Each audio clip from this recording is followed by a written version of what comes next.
provide to assist with PBN implementation is Knowles from the Air Navigation Bureau. If you would please assist me in welcoming him to the stage.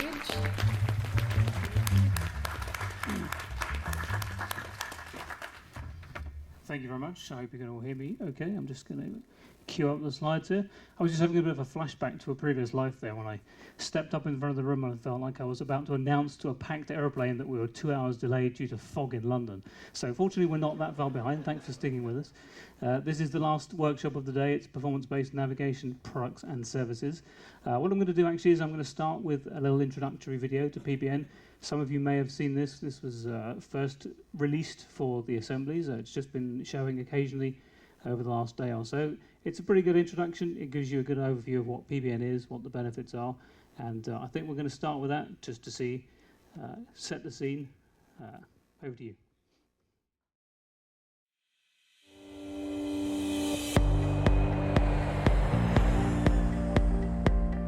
The safe, orderly flow of air traffic depends on reliable and accurate air navigation procedures. No matter what the weather, no matter how challenging the terrain. Air travel has increased exponentially in recent years and is forecast to double in the next 15 years. As the number of aircraft and flights increases, the greater the need for predictable flight paths and a higher level of navigation accuracy to improve safety, efficiency, and airspace capacity. Fortunately, technology has dramatically improved the global aviation community's ability to manage increasing air traffic, both from the ground and in the air.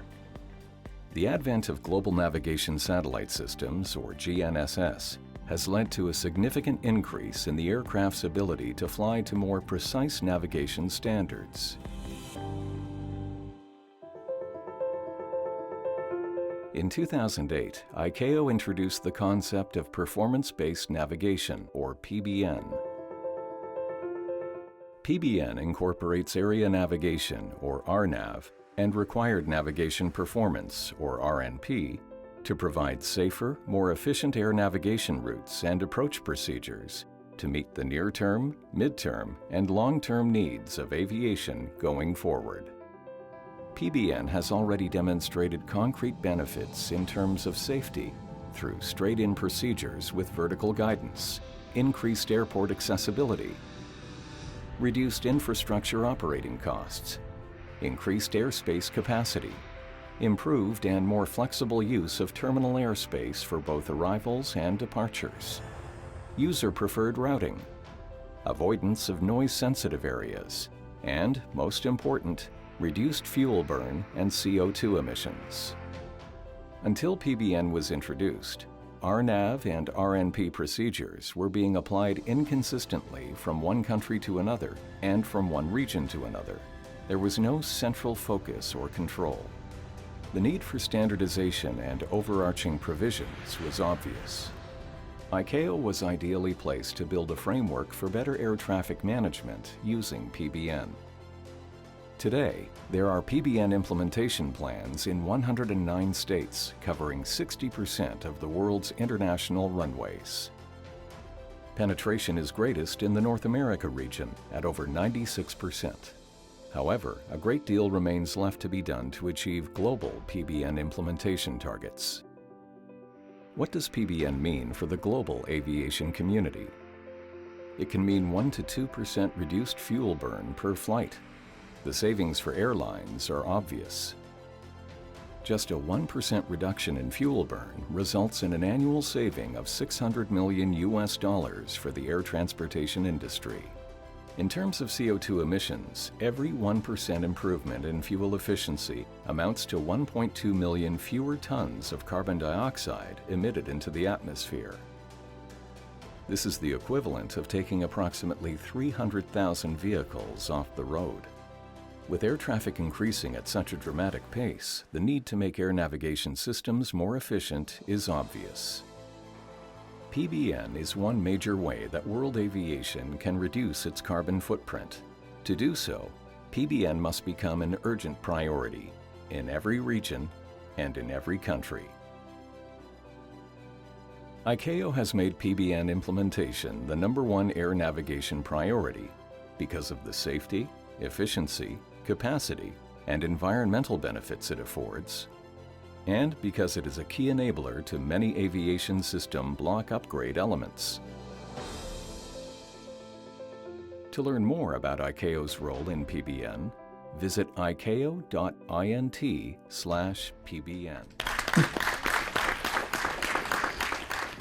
Thank you again. So I just want to run through a quick outline of what we're going to talk about this afternoon. We're going to look at the reasons why you should implement PBN, a quick review of the global status of PBN implementation. Then we're going to look at why we should have PBN products and services, additional PBN products and services from ICAO. Going to quickly review some of them, what the products and services are that ICAO offer, and then wrap up with the summary. So moving on then, we saw in the video already, it outlined quite well some of the key benefits of performance-based navigation. Obvious one really is the possibility for reduced infrastructure costs. So the possibility that you could streamline the ground-based navigational aids that you use. For example, the reduction of VOR and NDBs, possibly even the reduction in costly and expensive systems like instrument landing systems, which cost a lot of money to put in and then have to be maintained and validated on a regular basis. Clearly with PBN we have an operational efficiency. We can design routes and airspace which is much better suited to what the pilots actually want to do. So this is going to create operational efficiencies, and with operational efficiencies clearly comes reduced environmental impact. Simple equation: less track miles, less fuel burn, less environmental emissions. PBN also has the opportunity to reduce the impact of noise by creating specific routes that go around particularly noise-sensitive areas. We have the option there to improve the airspace capacity. Again, the direct routing, the facility to put the routes wherever you want. You're not constrained by the ground-based navigational facilities, will result in an increase in capacity. Also, the fact that you can benefit from reduced route separations within the airspace means you can get better capacity out of the airspace available. Finally then, we have an option to improve safety. We saw it mentioned briefly in the video. We will touch on this again a little bit later in the presentation.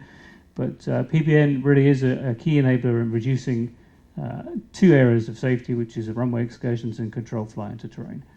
So those are some of the benefits of performance-based navigation. Why else should we put in PBN? Well, here's a good reason why.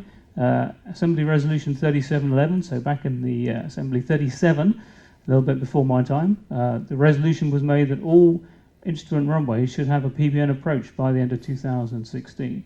So there's a good incentive to put PBN into your state. Time's running out.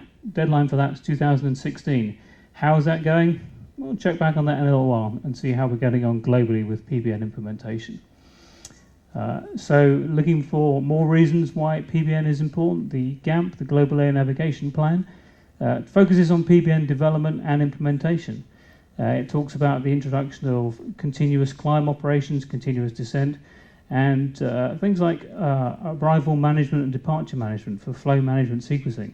These are all based on some of the fundamentals of PBN. We need solid, consistent routes for aircraft to fly along so we can meter them properly. We also need required time of arrival. It's an advanced function of PBN. We don't have it yet. We need to work on it as part of the future development. So as it's stated in the video, PBN has consistently been maintained as the highest air navigation priority. That's still the case today. And again, it's another good reason why we should be looking at PBN implementation. In terms of safety, the Global Aviation Safety Plan talks about, in particular, two key aspects that are relevant for us. That's runway safety and controlled flight into terrain. Why are we talking about this in relation to PBN? Well, the answer is very straightforward. PBN is a key enabler to reduce incidents of CFIT and runway excursions. Why is that? Well, because in both, well, let's take runway excursions as a good example. One of the main factors for runway excursions is unstable approaches. So an aircraft arrives at the runway high energy, they either have come in too fast or too high, they need to lose the energy, and coming into that unstable approach, is a key factor in a runway excursion. The mitigation of this from PBN starts all the way out of the arrival stage. So correct design of the airspace with a sensible arrival route based on a plan that aircraft can actually follow, leading to a performance-based navigation approach with vertical guidance, significantly reduces the possibility of an aircraft getting to the runway in that high energy state, and therefore reduces the possibility of a runway excursion. So it's a real safety benefit for putting in not just the PBN approach, but also the arrival segment too. In terms of controlled flight into terrain, again, we're looking at the approaches, and approach procedures with vertical guidance have been shown to have a significant impact on the reduction of CFIT incidents. So PBN features highly in the global navigation plan for implementation development of the aviation infrastructure, but also as a key safety benefit there too. So, more reasons to implement PBN. Global traffic forecast, the next 15 years it's predicted to double. We, that is ICAO and the wider aviation community, have a collective responsibility to ensure that that growth is safe and is efficient. And PBN really is a key enabler of that. We've seen how it enables safety. We've seen how it can add to all the benefits for improving efficiency in the airspace. So really, PBN is key to allowing this doubling of air traffic over the next 15 years to proceed in a safe and efficient manner. So I think hopefully we'll understand really what the benefits are of implementing PBN, why we should be doing it. Let's have a quick look through and a review what the global situation is of PBN implementation. And we're going to look specifically at the PBN implementation plans and about the implementation of PBN approaches. So as far as the implementation plans going, these are very important. They help states clearly determine what they need, why they need it, and set out how they're actually going to achieve it. In terms of the approaches, well, we've already discussed what really the benefits are, not just with increasing access to airports, but also with reducing incidents of CFIT and runway excursion. So this map shows the current status of PBN implementation plans. It's fairly self-explanatory. Green means the state has filed a PBN implementation plan. Grey means it hasn't. You'll notice there are a couple of white areas on the map. There are some areas where we're just missing the data, so it's not fair to represent them one way or the other. You can see clearly from this that, as it says at the bottom, 109 states currently have a PBN implementation plan.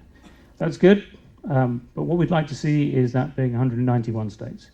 So we've got a little way to go. We've got some more to do on developing PBN implementation plans.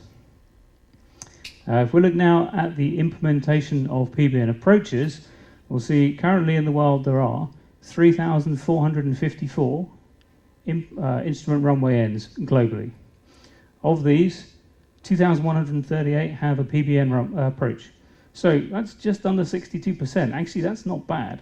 If you look back to 2008, that figure was just 37%. So we've come a long way since 2008. 62% is pretty good. But if you remember the Assembly Resolution 3711 that we looked at a few slides back, that said that the target really was 100% by the end of 2016. So you can see we're going to struggle to make 100% in the next 3 months. So again, we're doing well. PBN implementation is progressing nicely, and certainly that's a really good improvement. But there is some way to go before we meet what we're hoping to achieve, which is really full implementation. So having looked at the benefits of why we should implement PBN and had a quick review of how we're doing, it's clear there's a bit of a disconnect here. We're saying that there's all these amazing benefits of PBN. There's no reason not to do it. It's great. There's resolutions that say you should do it, and the GAMP and the GASP, everyone recommends it. And yet 109 states only have got an implementation plan, and 62% of runways have a PBN approach. So what can we do to help? Why do we need products and services? Well, simply, the whole point of ICAO's products and services is to assist states implementing PBN. That's what it's all about. We can see that there is a benefit to doing it. We see that we're lagging behind where we would like to be. So the products and services really are coming in to try and give extra assistance for states who actually want to do that, but maybe need a little bit more help. So when we look at what actually we're talking about here, the PBN products and services, you'll see actually there's quite a wide, diverse range of things. It looks at online courses, we're looking at classroom courses, help with developing business cases, hosting of symposia and workshops, PBN recognitions for instrument flight procedure designs. Very wide-ranging, covering not just the technical aspects of PBN, but also the more business case areas of actually getting the approval, getting the financing in place to do these projects. All of these are offered either through the ICAO headquarters, the regional office, the flight procedures programs, through authorized training centers, or occasionally through the online store. So let's start to have a look at some of these products and services in a little bit more detail then. Focusing to start with on the Flight Procedures Program. This was set up initially to generate a sustainable resource within the region of instrument flight procedure design. They also assist with helping the states to do ops approvals and airspace design as well.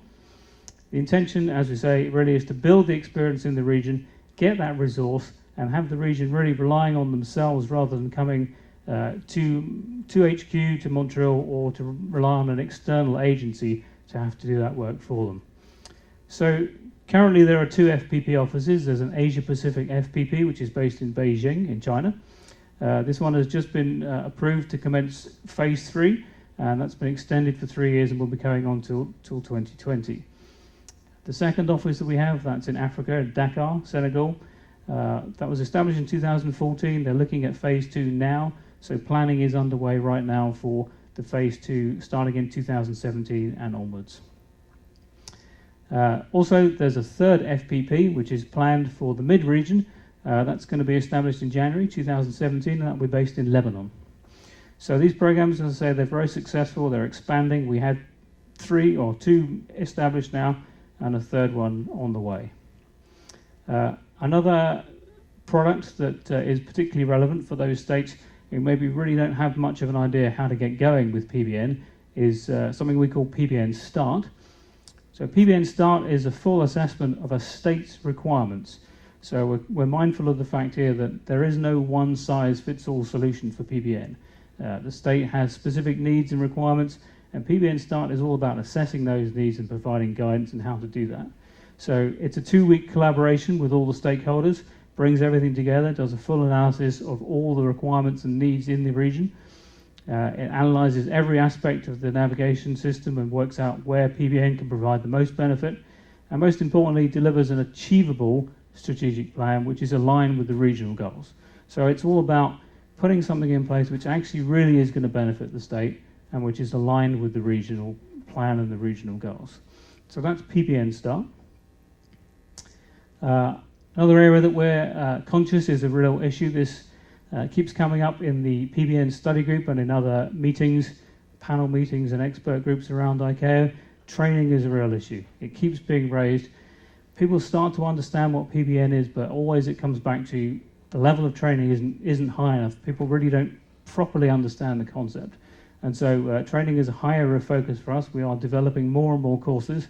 Currently, we're offering computer-based training courses. Right now, we have 4 available online in the ICAO store. So that's PBN Overview, PBN Ops Approval, PBN Airspace Design, and PBN for Pilots. Very soon, we will have PBN for air traffic controllers as well. This is in the final stage of review right now. So within the next couple of months, that also will be available through the ICAO store online. These are online training courses that you work at your own pace, you work your way through the syllabus, and at the end you have a certificate of completion. Another type of training that we do is an actual classroom course. Currently there are 2 of those that we're offering. One is the Ops Approval course, and the other is the PBN Airspace Design course. So PBN Ops Approval is a 1-week introduction to PBN Ops Approval. It focuses, the source material for that is the PBN manual and the PBN Ops Approval manual. And really the course is all about getting into those books, understanding where the information is that's relevant, and really pulling everything out that's in a really easy, clear way so that the regulator can understand exactly how to go about issuing a PBN approval. PBN Airspace Design is a 2-week course, which looks primarily at the PBN Airspace Design manual. So it deals with a lot of theory about PBN Airspace Design, but it culminates in a solid practical exercise where groups get together and actually do a real case study and design an airspace concept to fulfill a particular requirement. So it's a very hands-on and a very worthwhile course. They're both worthwhile. I teach the PBN Ops Approval. I should put in a good word for that one. We also offer instrument flight procedure design courses. These are done really through the FPPs. We've talked a little bit about where they came in and where they fit in to the products and services. So with the more traditional output from ICAO, guidance material that probably most people are a little bit more familiar with. There's a lot of material available right now for PBN. Obviously, the main focus for everything we do is the PBN manual. The current edition, which is the 4th edition from 2013, is available now. I can tell you we're working on a 5th edition. The 5th edition is planned hopefully for 2018. The key improvement in the 5th edition is going to be the introduction of RMP AR departure criteria, which is going to go in with arrivals to form a new AR operations section. So that, as I say, is expected 2018. There's a whole lot of other amendments that are going into that manual too. You can see there, though, we also have the Ops Approval Manual, the Airspace Design Manual that we've already talked about. We have manuals on continuous design, continuous descent operations, continuous climb operations. So there's a whole lot of material which is available for PBN right now, all through the ICAO store. Another area that ICAO is particularly keen on supporting is organising symposia and workshops. So we support and organise these in the regions. The idea really is to get involved in a regional level, find out what the states in that region are really having issues with, and really get to grips with those issues and try and resolve them.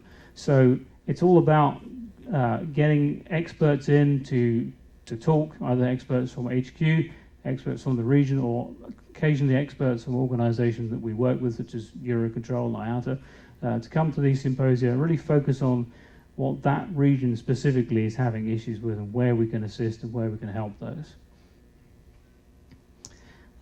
So it's understood really, we've seen that there is no one-size-fits-all for PBN implementation, so the assistance that we offer really has to be tailored.